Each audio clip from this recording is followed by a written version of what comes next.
Irmãos, a paz do Senhor Jesus Cristo. Aqui quem vos fala é o pastor Aedson Ramos. Mais uma vez estaremos meditando na palavra do Senhor e trazendo uma reflexão sobre aquilo que o Senhor tem colocado aos nossos corações. Eu quero que você ore comigo nesse momento para que Deus nos abençoe e abra sua mente para o entendimento da palavra. Amém? Vamos orar ao Senhor. Senhor Jesus Cristo, nós te louvamos e te agradecemos. Abra nossa mente, nos dá entendimento, sabedoria, Pai, da tua palavra, para que nós possamos entender a tua palavra, viver a tua palavra, comer a tua palavra, amar a tua palavra, praticar a tua palavra acima de tudo, Deus. Que a tua palavra possa nos salvar, curar e libertar a partir do momento que a recebemos e cremos nela. Fala conosco pelo poder do teu Espírito Santo, em nome de Jesus. Perdoa-nos, ó Senhor, por nossos pecados, pensamentos, palavras e obras, e fala conosco, Pai, neste momento. Amém. Irmãos, eu quero ler a palavra do Senhor aqui em Gênesis capítulo 39, versículo 1, que diz assim: E José foi levado ao Egito, e Potifar, eunuco de Faraó, capitão da guarda, faraó egípcio, comprou-o da mão dos ismaelitas que o tinham levado lá. Eu quero trazer uma reflexão dentro do seguinte tema: os três campos de batalha espiritual na mente de José.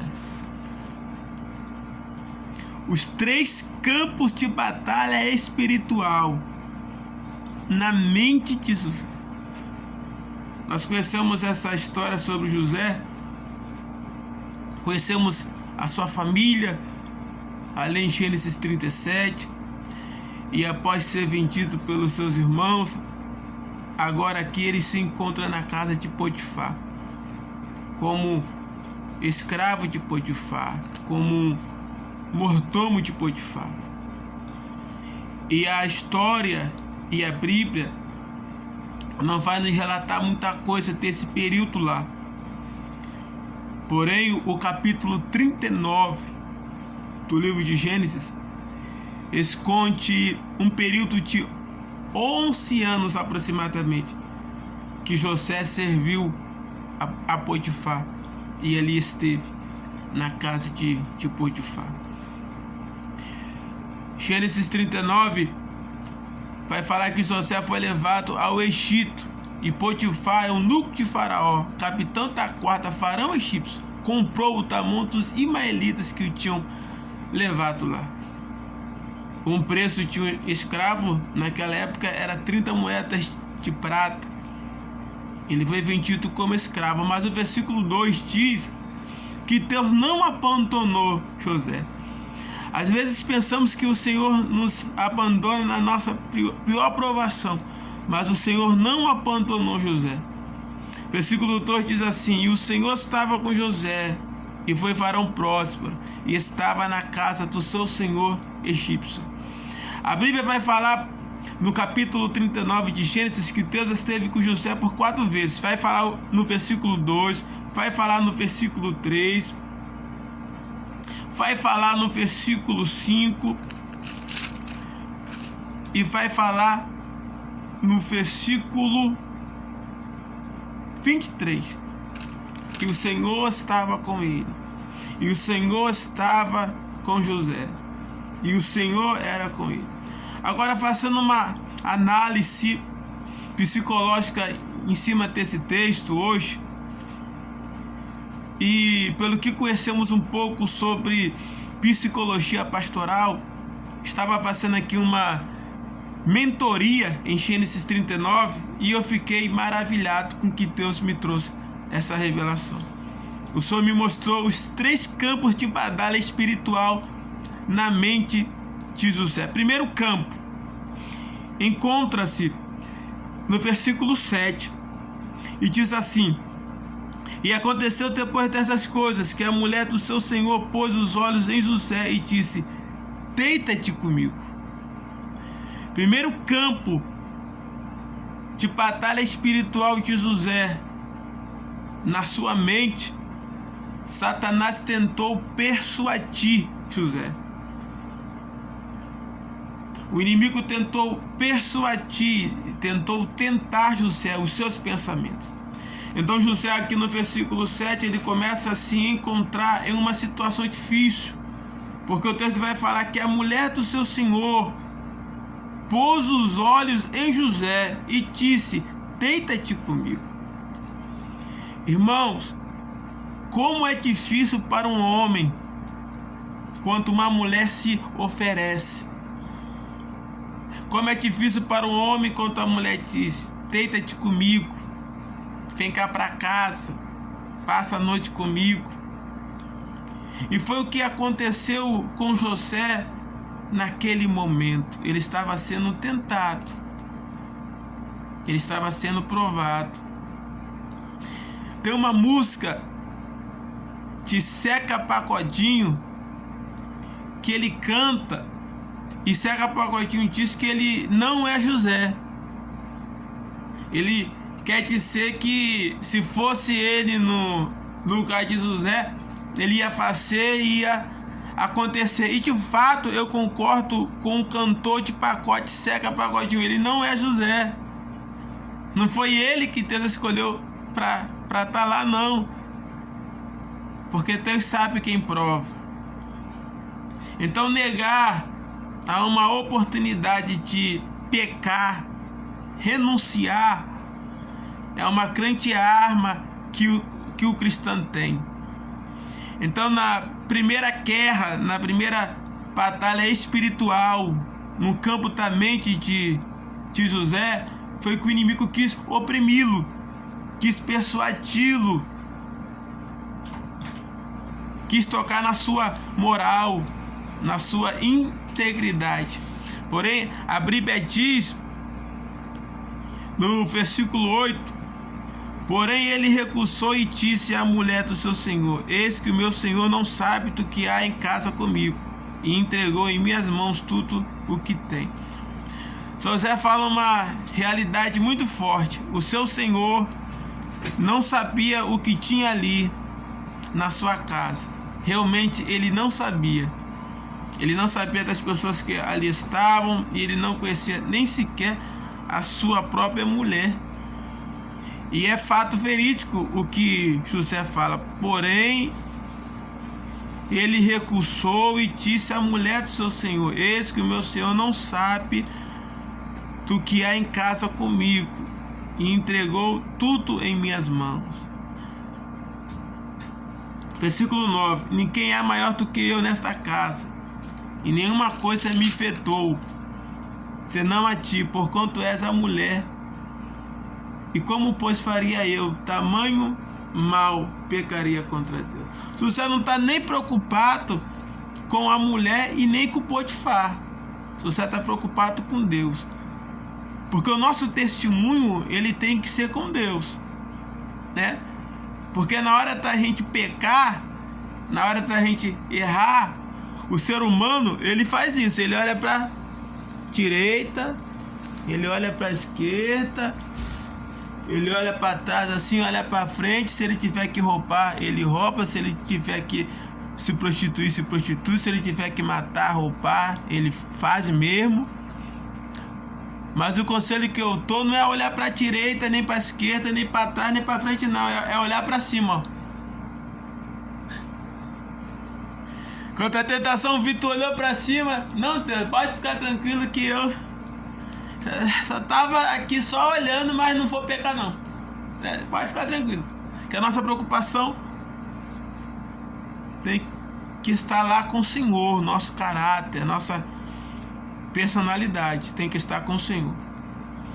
Então, o primeiro campo de batalha espiritual na mente de José foi a persuasão, foi a influência, foi a autoridade que aquela mulher tinha sobre ele. E é em relação a isso que nós temos que tomar cuidado. Nós somos influenciados na nossa vida profissional, no nosso trabalho, né? Eu conheci algumas irmãs que optaram em sair do seu trabalho para não ceder o assédio moral, o assédio sexual que sofriam ali. Eu conheci irmãos, né? Eu conheci um irmão em Porto Velho, que ele era gerente de uma famosa loja lá. E ele era responsável pela venda naquela loja. E ele era obrigado a mentir. E ele saiu e a igreja caiu em cima, os irmãos criticaram. E eu fui perguntar a ele: irmão fulano, por que o senhor saiu de tal loja? Ele falou: porque eu era obrigado a mentir. Por isso que eu saí. Eu fiquei desempregado, quase passei fome, mas não concordei com a atitude daquela loja. Então nós somos tentados, né? A nossa mente, o nosso pensamento, ele é tentado. Satanás vai investir na sua mente. Primeiro campo de guerra, de batalha, é a mente.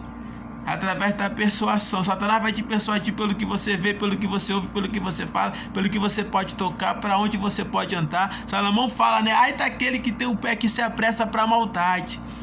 Pessoas que se apressam para a maldade. Ele vê a maldade ali, ele corre para lá, né? Ele não pode receber uma ligação e um telefonema que ele parte para o abraço. Deus está vendo tudo isso. Pessoas que têm mente fraca, mentoria fraca, pessoas que qualquer coisa se deixa levar. Você sabia que há principados e potestades que lutam contra a sua mente, que dominam a sua mente naquele pecado que você fracassa? E que se você não buscar por libertação, através de oração, através de jejum, através de jejum a Cristo, você vai ser prisioneiro. Somente vai ser prisioneiro, você vai ser escravo. A Bíblia diz lá em João capítulo 8, versículo 40 ao 44, Jesus olhou para os fariseus e disse: olha, vocês são escravos. Eles falaram: nós não somos escravos não, nós somos filhos de Abraão. Jesus falou: vocês são escravos do pecado. Eu e você, irmãos, quando não buscamos a libertação em Cristo, em oração, em jejum, em palavra, em renúncia, em santidade. Santidade significa se separar para. Quando nós não buscamos a Deus em fidelidade, nós somos persuadidos por Satanás. A nossa mente, ela é bombardeada. Por isso que temos que ter a palavra de Deus para cortar nossa mente. Temos que ter o capacete da salvação. Porque o apóstolo Paulo fala lá em Efésios capítulo 6, versículo 12. A nossa luta não é contra a carne, nem contra o sangue, mas contra principados e potestades. Aqui tem uma passagem muito forte também, em 2 Coríntios capítulo 10, versículo 5. Apóstolo Paulo vai falar: destruindo os conselhos e toda a altivez que se levanta contra o conhecimento de Deus, e elevando cativo todo entendimento à obediência de Cristo. Elevando cativo todo entendimento à obediência de Cristo. Quando as pessoas rebeldes em nosso meio, com pensamentos malignos, pensamentos satânicos, pessoas vingativas. A Bíblia diz que a vingança, meu irmão, não pertence a nós, pertence ao Senhor. Pessoas vingativas. A Bíblia vai falar aqui, ó, livro de Provérbios. Livros de Provérbios. A palavra vai nos falar sobre isso. Capítulo 20, versículo 18. Cada pensamento com o seu conselho se confirma, e com conselhos prudentes se faz a guerra. Versículo 22 diz: não digas, finca-me do mal, espera pelo Senhor e Ele te livrará. Deus quer que você tenha conselho bom, pensamentos bons. Irmãos, não tem como evitar um pensamento ruim. Eu concordo, não tem como. Porque a neurociência vai falar que na nossa mente passa aproximadamente 10 mil pensamentos. Não tem como evitar um pensamento ruim, um pensamento malicioso, um pensamento perverso, um pensamento de iniquidade. Lá em Gênesis capítulo 6, a Bíblia fala sobre isso. 6:11. Gênesis 6:11 diz assim: a terra, porém, estava corrompida diante da face de Deus, e encheu-se a terra de violência. E viu Deus a terra, e eis que estava corrompida, porque toda a carne havia corrompido o seu caminho sobre a terra. Toda a carne estava corrompida. Não tem como evitar os maus pensamentos. Então, pastor Edson Ramos, o que eu faço? Você só tem uma coisa a fazer. Você não consegue evitar os maus pensamentos, mas você pode mudá-los. Você pode trocar os seus maus pensamentos por pensamentos bons. Porque se a sua mente erra, as suas atitudes também errarão. Então, se você não quer errar, trave o mau pensamento na sua mente e tenha atitudes corretas. Nós não podemos mudar o nosso pensamento. Nós não podemos evitar. Não, eu não quero pensar isso. Não, eu não quero pensar aquilo. Não tem como mudar. A nossa mente é bombardeada 24 horas. Satanás veio para matar, roubar e destruir. Nossa mente ela é bombardeada. Mas o conselho que eu lhe dou para uma libertação, para que você possa ter uma mente saudável, uma mente em Cristo, é como o apóstolo Paulo fala em Gálatas capítulo 2, versículo 20. Logo já não sou eu que vivo, mas Cristo vive em mim. E o viver que agora tenho na carne, vivo pela fé, mediante ao Filho de Deus que me amou e que por si mesmo se entregou a mim. Mude os seus pensamentos, porque a sua atitude será mudada. Não tem como evitar os pensamentos, mas tem como mudá-los, tem como renunciá-los, tem como esquecê-los, tem como perdoá-los. Perdoe a si mesmo, ame-se a si mesmo e vença no campo da mente esta guerra que está te destruindo, esta culpa, essa baixa estima, sua baixa autoestima. Vença, mas vença pela palavra. Se você teve uma palavra de Deus para aquela mulher, falou: olha, eu não posso pecar contra o meu Deus, porque se nós não colocarmos Deus em primeiro lugar, irmão, nós vamos pecar, nós vamos adulterar, nós vamos fumar, nós vamos beber, nós vamos fornicar, nós vamos cair 24 horas. Deus não trabalha no meio da irregularidade, Deus trabalha na legalidade. Se você quer que Deus trabalhe, legalize a sua vida. Legalize a sua vida. Eu esses dias estava conversando com um pastor lá de Londres, amigo nosso, amigo meu. Ele estava me contando de uma situação que um irmão foi para Londres de uma forma errada, de uma forma irregular. Ele casou com outro homem. E foi para lá, para Londres. E aí a polícia começou a investigar a vida dele. Só que a pessoa que ele casou estava em um outro lugar, em um outro bairro. E ele estava no apartamento sozinho. E ele viu o momento que ele ia ser preso. Aí o que foi que ele fez? Ele entrou em contato com essa pessoa. Essa pessoa passou a morar na casa dele. Só que essa pessoa que ele caçou, esse homem que ele caçou lá, tinha realmente uma vida ativa. Tinha um casamento com outro homem lá. E os três passou a morar junto, porque ele não queria retornar para o Brasil e não queria perder o visto lá. E ele foi procurar o pastor amigo meu. E o pastor olhou nos olhos dele e falou assim: legaliza a tua vida, porque Deus não trabalha na irregularidade. Não tem cabimento, meu irmão. Não tem cabimento uma situação dessa. Não tem cabimento. Pessoas que estão na presença de Deus de uma forma irregular. Eu não falo só na questão moral, irmão. Falo na questão espiritual. Porque o que contamina o homem é o que sai. É aqui, ó. A iniquidade está aqui. Muitos vão falar: Senhor, Senhor, então nome expulsei demônio, falei novas línguas, profeticei. Você vai falar: afasta de mim, maldito, que eu não te conheço. Força que praticar iniquidade.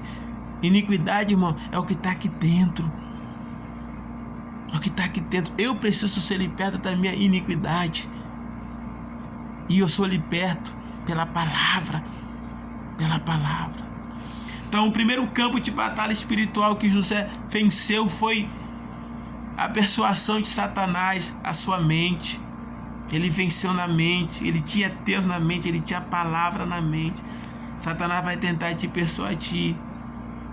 Satanás vai tentar te ludibriar. E se você estiver vazio de Deus, se eu estiver vazio de Deus, eu caio, eu cedo. Segundo campo de batalha espiritual que José sofreu está no versículo 14. Versículo 14, Gênesis 39, 14. Chamou os homens de sua casa e falou-lhe dizendo: Feite, trouxemos um varão hebreu para escarnecer de nós. Entrou até mim para deitar-me comigo, e eu gritei com grande voz. E aconteceu que, ouvindo ele, que eu levantava minha voz e gritava, deixou a sua capa comigo e fugiu e saiu para fora. Terceiro campo de batalha espiritual que nós sofremos são com as línguas. Pessoas que nos acusam, pessoas que pensam que sabem de nossa vida porque fulano disse, porque fulano falou, porque isso e aquilo. Irmãos, a palavra do Senhor diz em Isaías 54, 17: toda ferramenta preparada contra ti não prosperará, e toda língua que osar contra ti em juízo tu a condenará.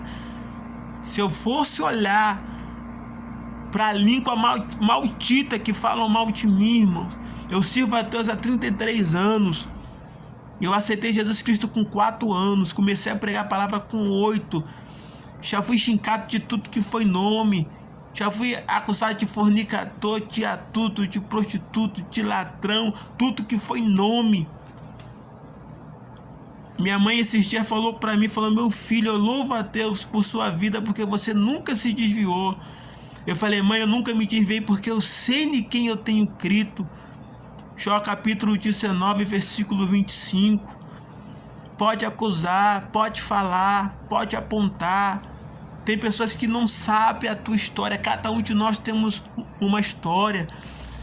Se as pessoas te ver Deus te usar nos tons espirituais, falam que você quer se achar. Se as pessoas te ver pregar bem a palavra, diz que você quer ser celebridade. Se as pessoas te ver orar 5, 7, 8 horas, elas falam: ele quer ser o pam da oração. Tem pastores que, em vez de nos ajudar no ministério, ele nos atrapalha.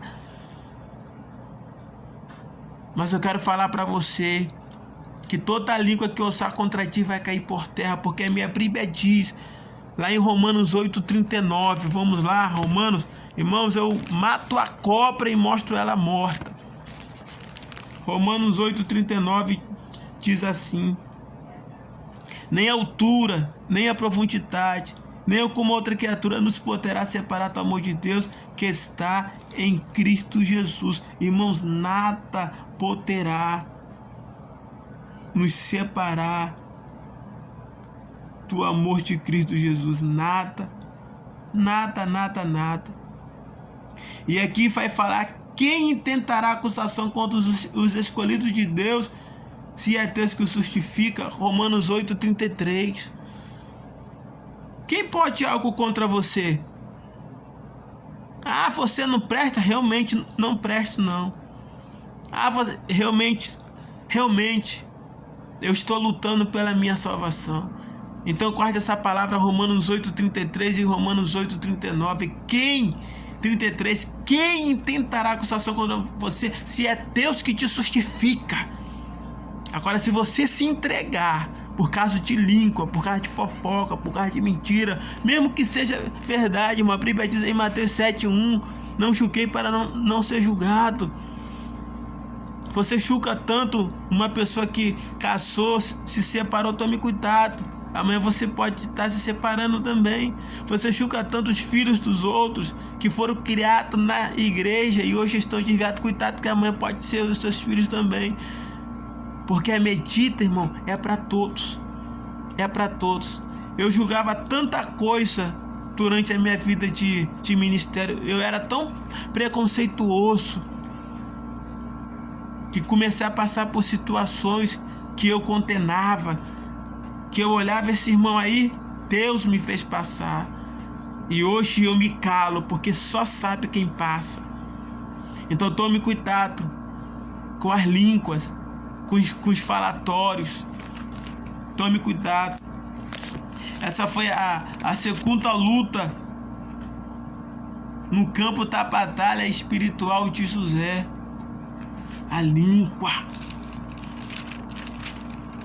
Tem irmãos que na igreja estão louvando a Deus, mas por detrás está falando mal.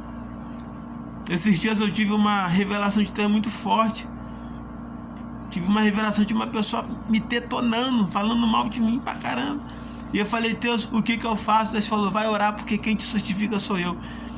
E pra glória de Deus, irmãos, eu tive a oportunidade de estar reunido com as pessoas que estavam falando mal de mim, estavam me defamando, me caluniando. Tive a oportunidade de estar com ele. Então ele falou assim, agora é a tua hora de falar. Preguei a palavra, ministrei cura, milagre e libertação. Pessoas vomitaram, caíram ao chão, me pediram perdão, se ajoelharam e fizeram concerto com Deus. Vai chegar a tua hora de falar. Deixe falar mal de você, fale mesmo. Fale, pode falar. Vai chegar a tua hora de falar.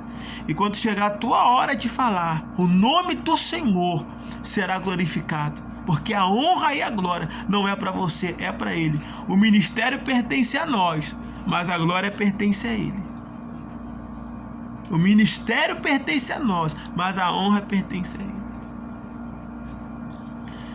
Terceiro campo de batalha espiritual na vida de José foi contra as suas emoções. Gênesis capítulo 39, versículo 20. E o Senhor de José o tomou e o entregou no cárcere, na casa do cárcere, no lugar onde os presos do rei estavam presos. Assim, esteve ali na casa do cárcere. O Senhor, porém, estava com José e estendeu sobre ele a sua benignidade e deu graça aos olhos do carcereiro nu.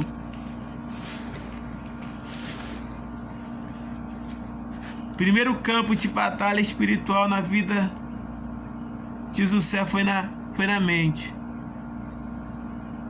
Satanás tentou persuadi-lo para que ele pudesse ceder. Segundo foi a língua. E terceiro foi no coração, nas suas emoções. José foi traído, meu irmão. Potifar podia mandar matar José, mas a história vai falar que Potifar não mandou matar José, porque sabia quem José era, o caráter de José. José foi para a masmorra. Lá no livro de Salmos diz que ele foi acorrentado com correntes. E a história vai nos falar, irmão, que José apanhava todo dia. José era maltratado todo dia. Quando das vezes Satanás quer matar o nosso coração, os nossos sonhos, os nossos planos, as nossas emoções. Não deixe que o inimigo mate as suas emoções. Por pior que seja as catástrofes, por pior que seja o caos, Deus vai te fazer prosperar. Espera, ora, jejua, lê a palavra, entrega o teu ministério na mão do Senhor, entrega a tua família, teus filhos na mão do Senhor, porque Satanás vai tentar ferir o teu coração, mas você vai pegar a sua vida e vai falar, toma aqui, Senhor, minha vida está nas tuas mãos. Deus não quer você aos pés da cruz. Deus quer você na cruz, crucificado com Ele. Deus não quer que você esteja na cruz. Deus quer que você vá para a cruz, porque Ele foi por você. Então que Deus em Cristo vos abençoe. E aqui eu esteja a minha reflexão e a minha exaltação para os irmãos. Os 3 campos de batalha espiritual na vida de José: na mente, a língua contra ele e no coração. Que Deus em Cristo vos abençoe em nome de Jesus. Amém. Pastor Edson Ramos. Amém.